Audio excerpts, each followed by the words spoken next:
Salut à tous, c'est Kazin, j'espère que vous allez bien et on va parler tout simplement de l'Orcana. Voilà, alors on va faire un petit peu un petit bilan d'ensemble sur chapitre numéro 1, chapitre numéro 2 et les différents items qui vont revenir. Donc tu le sais hein, qu'il y a eu le réassort, le reprint du chapitre numéro 1 et numéro 2, que ce soit pour en décembre, début janvier.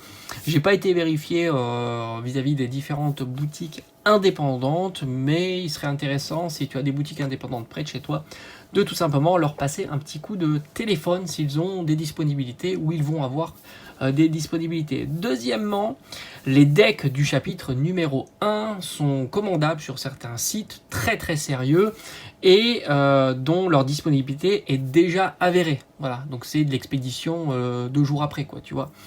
Et donc il y aura bien le reprint sur les decks. Alors il y a les 3 decks qui seront disponibles, donc Cruella et Aladdin, mais aussi Moana et Mickey.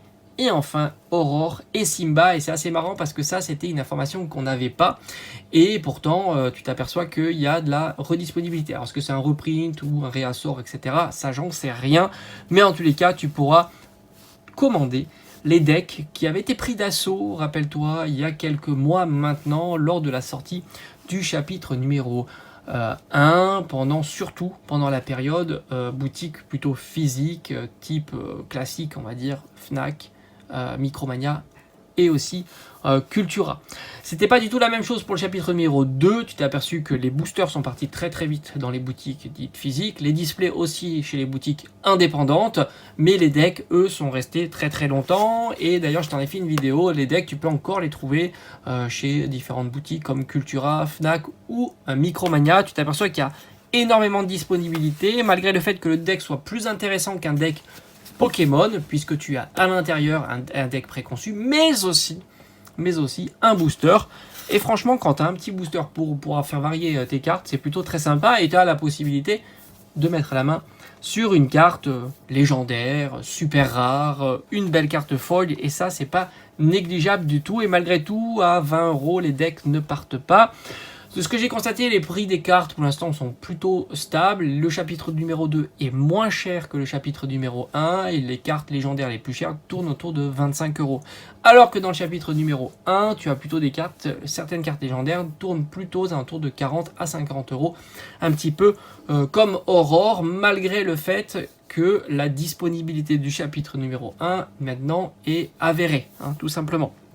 Deuxième information, on m'avait posé la question de savoir si le Stitch corrigé serait disponible dans les displays. Donc je suis allé fouiller un petit peu sur internet de voir si certaines annonces vendaient Stitch avec le deuxième lore en version française, et c'est ce que j'ai pu constater.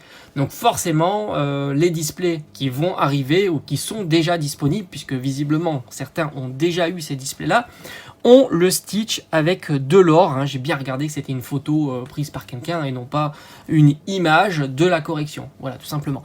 Donc le secret est levé. Alors est-ce que ça correspond à l'intégralité des displays reprintés ou une partie des displays reprintés, sachant qu'ils ont peut-être pas vu l'information tout de suite? Franchement, ça, j'en sais rien. Évidemment. Peut-être que tu pourras avoir la bonne surprise d'avoir un Stitch inlore. Peut-être. Ou pas. Mais en tous les cas, Stitch de l'or en version française, c'est une carte qui en ce moment circule, donc elle est bien issue de quelque part, et forcément c'est issu soit des boosters via les displays, les decks, et que sais-je encore. Mais en tous les cas, peut-être qu'il y a une coexistence entre le Stitch 1 lore et le Stitch 2 lore via des displays qui n'auraient pas été changés, alors peut-être pas détruits ou des choses comme ça. En tous les cas, ça c'est une information que j'ai pas, mais ce qui est certain, c'est que le Stitch 1 lore circule. Maintenant, pour les cartes promotionnelles, qui est issu, alors là je regarde le petit site, hein, que tu peux les acheter tout de suite. Alors je vais pas faire de publicité pour un site, hein, je t'en ai déjà parlé, j'ai fait une vidéo dédiée où acheter ces cartes, et tu t'aperçois qu'il y a tout un tas de sites qui proposent des annonces. Tu peux trouver des cartes, que ce soit Pokémon, l'Orcana, mais aussi des items scellés, hein. C'est un petit peu là où je vois les tendances et les disponibilités. Si je vois une carte à 10 € sur ce site, sur un site, et à 15 € sur un autre site, je vais aller plutôt sur le site à 10 €. Même s'il y a des ventes réussies à 15 € sur un autre site, ça ne veut pas dire que je vais aller sur ces ventes-là, évidemment. Là aussi, les cartes promotionnelles n'ont pas tellement bougé. On est à la moins demandée à une petite dizaine d'euros et la plus demandée à une quinzaine d'euros. Et sans surprise, tu t'imagines bien que les cartes les plus demandées, c'est Elsa, évidemment. Donc voilà, ça c'est plutôt stable aussi. Et pareil, le coffret 100 ans. Alors évidemment qu'il y a des ventes qui sont réussies à 120, 140, 150, peut-être même 200. Mais là, à l'heure actuelle, je pourrais en trouver un avec les frais de port. Comme ça, je m'affranchis des frais de port à 110 euros, parfaitement scellé, neuf, etc. Donc là aussi, j'ai envie de dire, le coffret n'a pas bougé par rapport à sa sortie.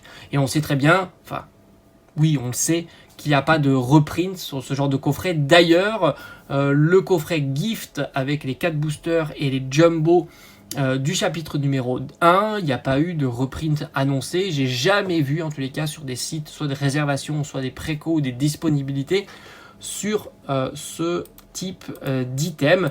Donc en tous les cas, à surveiller. Moi de mon côté, c'est vrai que je suis pas intéressé par les items Lorcana, donc c'est pour ça que je vais pas faire d'efforts pour aller chercher dans les boutiques indépendantes, voir s'il y a de la disponibilité, si les displays partent vite ou non. Ça c'est sûr.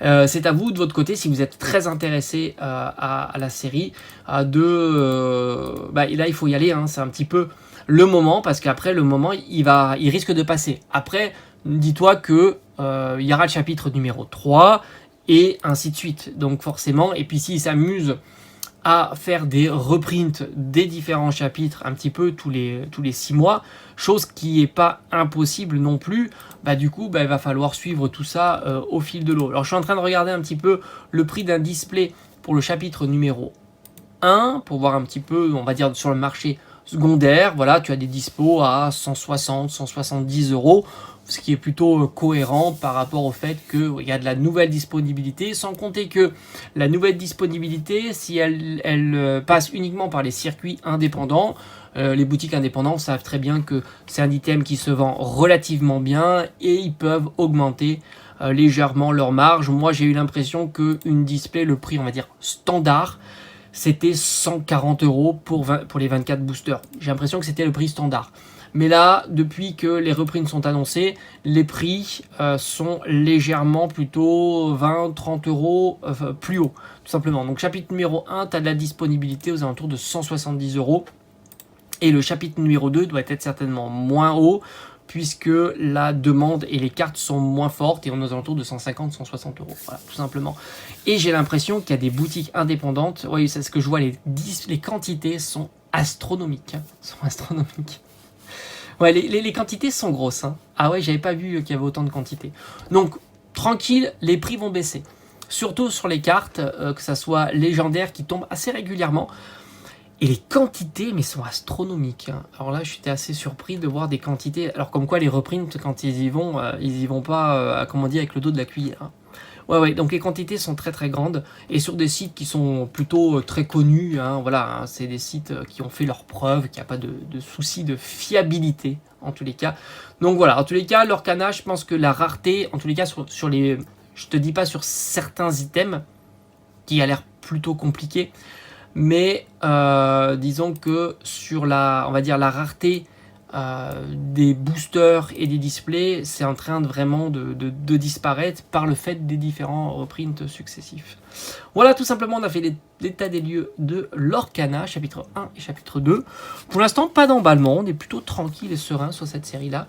Même les enchantées, elles sont plutôt stables aussi sur le chapitre numéro 1 et 2, et le 1 est plus cher que le 2. On va voir si le fait que les reprints arrivent, est-ce que les reprints sont très achetés, est-ce que ça part vite, puisqu'il y a peut-être un petit peu de lassitude en sachant qu'il y aura des reprints, tout ça, ça va impacter le prix des cartes à l'unité. Bon, à voir en tous les cas, tout ça est à surveiller.